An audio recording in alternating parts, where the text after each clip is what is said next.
Second, we are now counting the days before the final the final days before the fourth State of the Nation address of our President on July 28.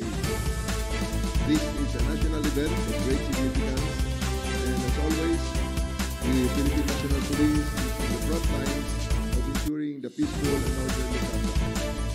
Security preparations are already in full swing, and I commend the National Capital Region Police Office for its recent civil disturbance management competition, because it was just more than a showcase of skill. It was a simulation of possible scenarios we may encounter before, during, and after the song.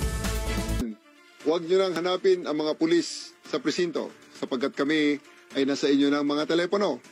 Dial 911, darating kami sa loob ng 5 minuto.